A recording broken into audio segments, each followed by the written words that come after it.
My name is Mia Langston. To my coworkers at St. Clair Medical Center, I'm just another employee on the third floor, handling insurance files and patient billing. I'm the woman who brings her lunch in old glass containers, reheating it in the clunky microwave in the nurse's lounge. I often joke that I'm the three-outfit woman because I meticulously rotate a handful of professional outfits to make it look like I have a full wardrobe. What they don't know is that I'm the only daughter of Von Langston, the man behind the real estate empire that owns a quarter of Houston's skyline. I'm 29, and for the past 3 years, I've lived a lie all to test the man I thought was the love of my life, Tyler Morgan. Tyler is a med student at Baylor College of Medicine, tall, smart, and with a dazzling smile. We met when I was volunteering at a community health outreach. He got a stack of folders I almost dropped, and just like that, it began. A month later, I moved into a small apartment near campus to drive him to class every morning. 3 months after that, I started transferring him $5,200 for tuition each term. After a year, I was covering almost all our living expenses. I never regretted it. I believe true love shouldn't be tied to money. I wanted Tyler to love Mia, the ordinary woman, not Miss Langston with a black card and a 7-figure trust fund. I built a life around a humble salary in a 1-bedroom apartment where the ceiling fan rattled all night. But behind that curtain was another world. Every Friday at 6 p.m., I'd leave the hospital, drive to the underground garage of the Warwick Hotel, and change out of my faded work clothes into a silk dress. I'd switch from my beat-up Toyota to the Range Rover I kept parked there on a monthly lease. I'd drive straight to my family's lake estate, where floor-to-ceiling windows, a kitchen larger than my entire apartment, and a wine cellar Tyler never knew existed awaited me. My father knew about Tyler and never approved. "Sweetheart, how long are you going to keep living this double life?" He asked me once. "Until I know for sure that he loves me, not what's in my bank account," I replied. "Real love doesn't need to hide, Mia. If he's the right one, you wouldn't have to pretend for 3 years," he said, pouring me a glass of Bordeaux. I glanced at the delicate 3/10 of a carat diamond ring on my finger, which Tyler had, dramatically presented to me in a cramped Mexican diner. I once believed it was a symbol of his sacrifice, of how much he cared. I didn't know that the same week, he had spent nearly $1,900 on a Tag Heuer watch and lied that it was a knockoff from eBay. I lived 2 lives in 2 homes as 2 versions of myself, all to see if a man would love the woman, counting every penny, or the one who could buy the entire building if she wanted to. 3 years, 6 turns, and over $31,000 later, I truly thought I was investing in our future. Until his graduation party, an event I had secretly paid for. He looked at me and said to a security guard, "She's not part of my family.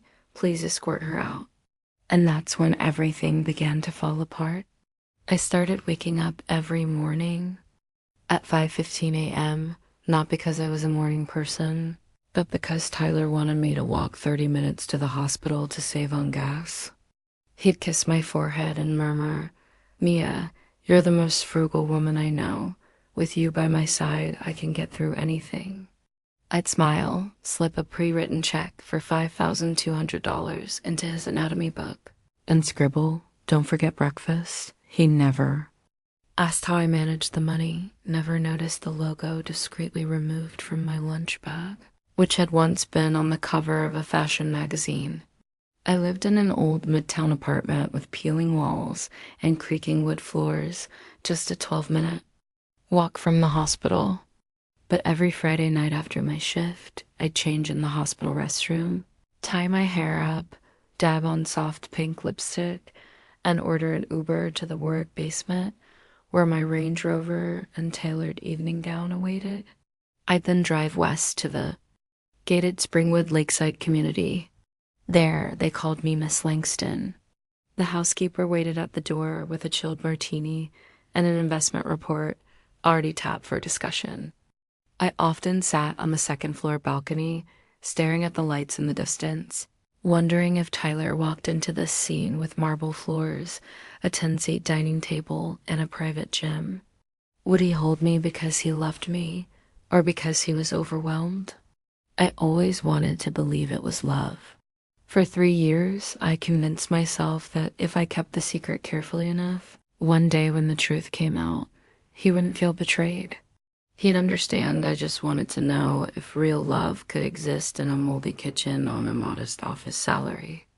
Then I'd give him everything, including the penthouse I had bought near the hospital, overlooking Discovery Green Park. I had kept the key in my desk drawer for 8 months. "You've never taken me to see your place since we got engaged," Tyler once joked as he stirred instant ramen. "After your graduation," I smiled. "There'll be a surprise." I wasn't lying. I was just hiding the truth. As graduation neared, Tyler talked more about our future. He wanted a new car, a trip to Italy before residency, a beach wedding with over 200 guests. "We'll figure out the money, right?" he said, holding my hand with confident eyes. I looked at him, the man who truly believed he had built his life from hardship, while I had transferred nearly $32,000 to him over 3 years, not including rent, groceries, and supplements each week. I still cleaned out the fridge and made shopping lists for him. He thought it was my duty. I once thought it was love, but then things started to feel off. His old fossil watch was suddenly replaced with a Longines. When I asked, he said it was an end-of-year sale. He came home late every Thursday for group internal med study, but his books were untouched. I didn't question him. I quietly slipped the GPS tracker into the car key I had given him, and then I saw it. He turned into a luxury apartment complex in River Oaks 2 nights in a row. I sat on my worn sofa, staring at the numbers draining from my side account, the one nobody knew about. Each month, $5,200 disappeared, exchanged for promises that never came true. The only thing still intact was the engagement ring and a growing suspicion. That night, Tyler came home later than usual. I had made his favorite fettuccine with creamy mushroom sauce. I sat alone at the table, the candle burned halfway down. My phone lighting up with the time, 9:47 p.m., he texted, "Studying cardio phys. With the group. Heading back soon." When the door opened at 10:36, I looked up to see him walk in, tired-faced, but with a scent on his collar that didn't belong to me. It was subtle, expensive, not like anything I had ever worn. "Sorry, the lab had issues," he said, leaning in to kiss my hair. "Your favorite dish is waiting," I replied softly. He only smiled, skipped dinner, and headed straight to the shower. I grabbed my phone and opened my photo album, zooming in on a picture of Tyler from the Spring Festival a few weeks ago. The watch on his wrist was in sharp focus, Longines Master Collection. Retail price nearly $2,000. A week later, I began quietly collecting evidence. The first receipt I found was stuffed in the pocket of his jacket on the couch. Azure Seafood Restaurant. Dinner for 2, $184, on a Thursday, his supposed group study night. I said nothing but started watching his phone more, how he always placed it. Face down, silencing every notification.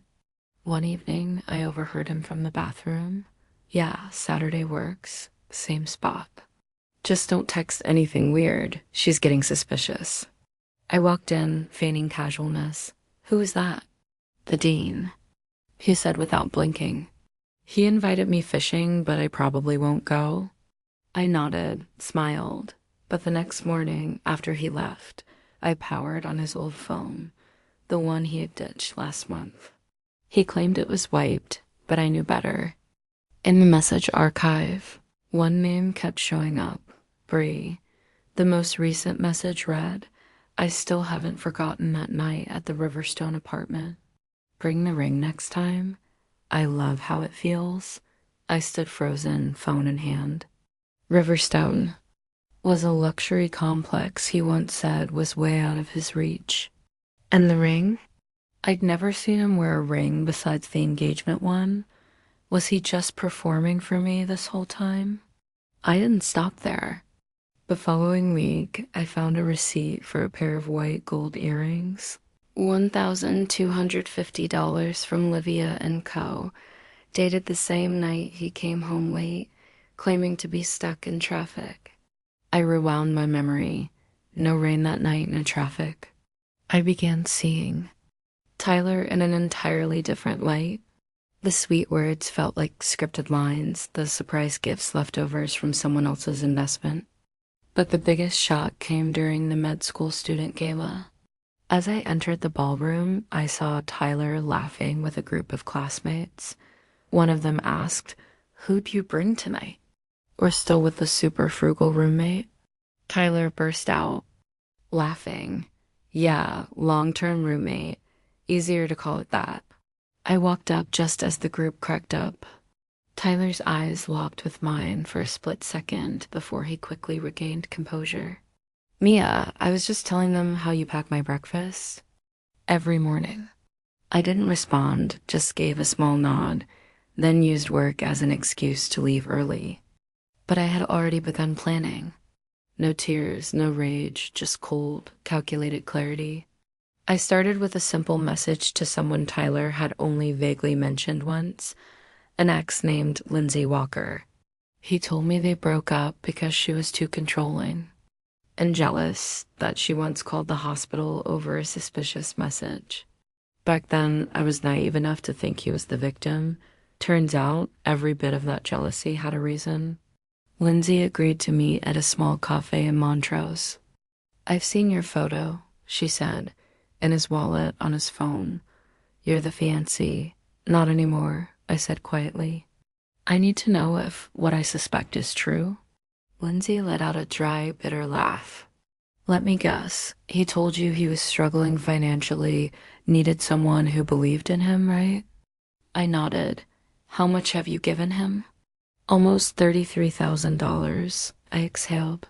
Lindsay raised her eyebrows, then pulled out her phone and showed me an old Excel spreadsheet from her laptop. "I found this back when we were living together. He was tracking everything financial input like we were some sort of projects." I leaned in. Column A, names. Column B, investment duration. Column C, total support. Column D, status. A chill crept down my spine. I didn't want to believe it, but then I found out he had another Venmo account under an alias, getting money from a woman named Zoe. He even kept a photo of a wedding ring receipt, and it wasn't for me. "Do you know who Zoe is?" "No, she said, but I know a Clarissa, she's a nurse. Heard she transferred hospitals after rumors she broke up someone's relationship, but I know he made that up." That night, while Tyler slept, I quietly took the spare key he kept under his vitamin jar. I unlocked the bottom drawer of his filing cabinet, the one he always kept locked, calling it student intern paperwork. There were no files, just a slim black leather notebook. I opened the first page. It wasn't a journal, just cold, methodical lists like reading someone's personal investment portfolio. Page 1, Emily, dental assistant, $18,400. Relationship ended after 9 months. Transition to Lindsay. Page 2, Lindsay, clinic coordinator, $25,200. Considered stable, high commitment. Started asking long-term questions. Terminated early. Page 3, Mia, hospital administrator, $32,100. High support potential. No suspicion, no close family ties. Currently engaged. Viewed as potential residency sponsor. Maintained through graduation. My stomach turned as I flipped to the last page. Page 5, Bree, daughter of a board physician. Unstable personal income but strong family influence. Owns a condo at Riverstone. Currently testing intimacy. Progress evaluation. Viable replacement for Mia if residency path succeeds. I closed the notebook, my hands trembling. He didn't laugh. I was just a long-term investment. With a new stock offering higher returns, he was getting ready to liquidate me from his life. I didn't scream. I didn't cry. I just felt the thin sheet of ice beneath my feet finally crack, and I wasn't falling into an abyss, but into a truth I had tried so hard to ignore. The next morning, I texted Lindsay, "We're not victims. We're evidence." Then I opened my laptop and created a spreadsheet, names, support totals, every piece of documentation. I wasn't interested in calling the police. I wanted something deeper, something lasting, something he'd remember for the rest of his life. I emailed Clarissa. She replied shortly after with just 3 words, "It's time." When I saw the invitation for Tyler's graduation party, celebrating Dr. Tyler Morgan, Hyatt Regency Grand Ballroom, Houston, I didn't need to ask who had planned the event. It was technically 3 separate event companies, each quietly owned by branches of Langston Holdings. Tyler knew none of this. I told him it was a small event organized by his coworkers who appreciated my help. He just shrugged. As long as there's champagne and my mom gets a good seat. His mother, Margaret Morgan, a widow with a piercing stare and a voice cold enough to cut glass. We had met only twice, and both times she looked at me like I was a clearance rack shirt in a designer boutique. I chose a black satin gown, elegant but not flashy, with minimal makeup and my hair in a high bun. The engagement ring still sat on my finger, shining one last time before the curtain fell. I arrived late. The ballroom glowed under golden light. Tyler stood in the center, wearing a rented tuxedo, grinning brightly. Next to him was Margaret in a deep blue dress, pearls glowing at her neck. When he saw me, his smile faltered, then quickly returned, strained. I looked around. Not a single seat near the main stage had my name. I approached an event staff member and quietly asked about the seating. He checked the list and frowned. "I'm sorry, your name doesn't appear on the primary layout." "I'm the one who signed the ballroom rental agreement," I said calmly, "and the fiancé of the guest of honor." He nervously went to double-check. I took a few more steps and approached Tyler's group. A tall brunette in a red dress leaned over and whispered something to Margaret. She turned around, eyes icy. "Oh, Mia, right?" she said. "I thought you had a night shift." "I was supposed to," I replied, "but for a night this significant, I figured I should personally attend the closing act." Margaret narrowed her eyes. "It seems you're disrupting someone else's event. Shall I ask security to escort you out?"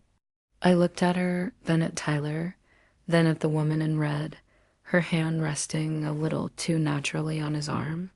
"Fine," I said. "But before I go, I have a little gift." I walked up to the main table, picked up Tyler's champagne glass, gently slid the ring off my finger, and dropped it in. The diamond hit the bottom with a soft tink, but to me, it rang out like a bell. Ending a performance. "Congratulations, Dr. Tyler Morgan," I said clearly. "May you find plenty of new investors. Let's hope they don't ask for refunds." I turned away without waiting for a reaction. Every step I took across that ballroom felt like walking through 3 years of my youth that had been used, but now I was turning it into a weapon. The doors closed behind me, sealing off the noise, leaving me no longer the woman standing in someone else's shadow, but Mia Langston. And I was ready to be myself again. I didn't go back to the Midtown apartment that night. Instead, I drove straight to Langston Pearl Tower, took the private elevator to the 41st floor, where my penthouse had waited for 3 years. The doorman gave me a respectful, slightly surprised nod. "Welcome back, Miss Mia." Then, "A while. I'll be staying more often now," I replied. "Have someone come clean in the morning?" The 3,400 square foot apartment opened before me, revealing the full skyline of downtown Houston, twinkling like a massive control panel of destiny. I called my father. It's me. A brief silence, then his deep, steady voice. Are you ready to be a Langston again? More ready than ever. The next morning, I walked into St. Clair Medical Center, not in my usual admin attire, but in a slate gray Max Mara suit. The receptionist blinked as I stepped into the executive boardroom, a place I had never entered as a staff member. I was there to see Dr. Ronald Kessler, director of the residency program. Good morning, Miss Langston, he said. We met at the Houston Medical Foundation Gala, didn't we? We did. And today I'm here to discuss one of your residency candidates, Tyler Morgan. He frowned. I placed a folder on his desk. Copies of wire transfers, Lindsay's spreadsheet, messages from Clarissa, receipts from other women, and finally, Tyler's own handwritten notes detailing financial phases for each target. I'm not here for revenge, I said. I'm here to protect the hospital's reputation. This man didn't just manipulate women. He planned, tracked, and calculated every dollar. He's not someone who should represent any medical institution. 3 days later, Tyler was quietly removed from the residency list. I knew the news hit him like a slap at lunchtime, but I wasn't done.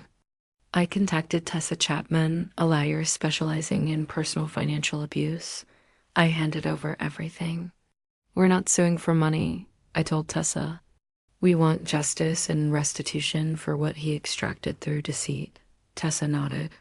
This case is rare, clear, methodical, and backed by hard financial evidence. I'll handle the legal front. You handle the leverage. And that part I executed flawlessly. I traced Margaret's real estate network. She managed a brokerage office at the Haven Group, which depended on Langston Development. It took one email and a follow-up call from our legal team. 3 weeks later, Margaret lost access to every lakeside listing under Langston's portfolio. A California investor she was courting for $1 million deal suddenly had a change of heart. No reason was named, but I knew, and so did she. Tyler started texting me. We need to talk. Then, this is going too far. Finally, you'll regret this if you keep pushing. I didn't respond. I forwarded every message to Tessa to strengthen our case for financial damages. None of this was retaliation. It was balance. Tyler once saw me as his highest yielding investment. I was simply making sure he paid the price financially and professionally. Just 3 months after the party, Tyler Morgan's name disappeared from all residency communications at St. Clair Medical Center.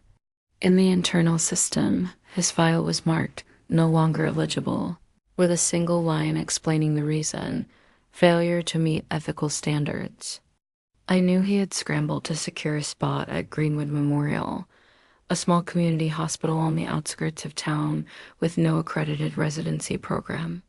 A place for those who need to start over. The only problem was Tyler had nothing left to start with. My legal team had done its job. Lindsay, Clarissa, and Zoe each received fair compensation. There was no scandal in the press, but just enough whispers that a few employers rescinded their offers. Photos of Tyler's old girlfriend investment spreadsheet began circulating in professional forums. I didn't need a public war. I just needed people to remember the name Tyler Morgan as a cautionary tale. By late October, I attended the Houston Medical Foundation Gala, an annual gathering of the biggest names in healthcare finance and philanthropy. The welcome banner read, Diamond Sponsor, Langston Healthcare Initiative. I didn't come with my father. I came alone. The dress I chose was a deep teal sheath, simple, form-fitting, and sharp as a blade. I entered the grand hall to the sound of violins. Several attendees greeted me with handshakes and congratulations on officially becoming Chief Financial Officer of the Langston Foundation. Then I saw him standing by the buffet table, wearing an ill-fitting rental suit, his eyes panicked as they met mine. Tyler Morgan, no longer dazzling, no longer confident. Next to him stood an older man in nursing scrubs, likely his supervising preceptor. No one approached them. Tyler stared at me like I was a ghost. I simply smiled. I didn't approach. A few moments later, I was invited to give brief remarks. I used to believe that to be a great supporter, you had to stand behind someone else. I said, scanning the room. But I've learned that those who stand up at the right time can change entire systems. I raised my champagne glass and turned toward the side of the room where Tyler still stood, as if frozen in time. I didn't say his name, but I knew, and he knew. And everyone in that room knew who had truly been taken off the board. After the speech, a senior executive from the Texas Medical Board approached me. Mia, I hope you'll consider joining our ethics review committee for next year's residency evaluations. We need people like you. And I nodded. On my way out of the gala, I caught Margaret's gaze, Tyler's mother. Her eyes dimmed like someone who had just lost not only her reputation, but the future she had once tried to build through her son. She lowered her head. For the first time, she said nothing. I walked past her with steady steps, and this time as my true self. No more hiding, no more proving anything to anyone. I was Mia Langston, the woman once labeled an unworthy roommate. A girl with nothing but kindness and an easily controlled investment. Now I'm the one who helps decide the future of physicians. And when I raised my champagne glass that night, it wasn't to celebrate a victory. It was to honor myself for having the courage to let go of someone unworthy and reclaim who I truly was. Mia's story is a powerful reminder that kindness should never be an open door for exploitation. In a world full of calculation, preserving your dignity and clarity is what matters most. When betrayed, Mia didn't scream or seek dramatic revenge. She rose quietly, used her intellect and strength, and claimed justice. Sometimes the most devastating revenge isn't making someone hurt. It's showing them you don't need them anymore and haven't for a long time.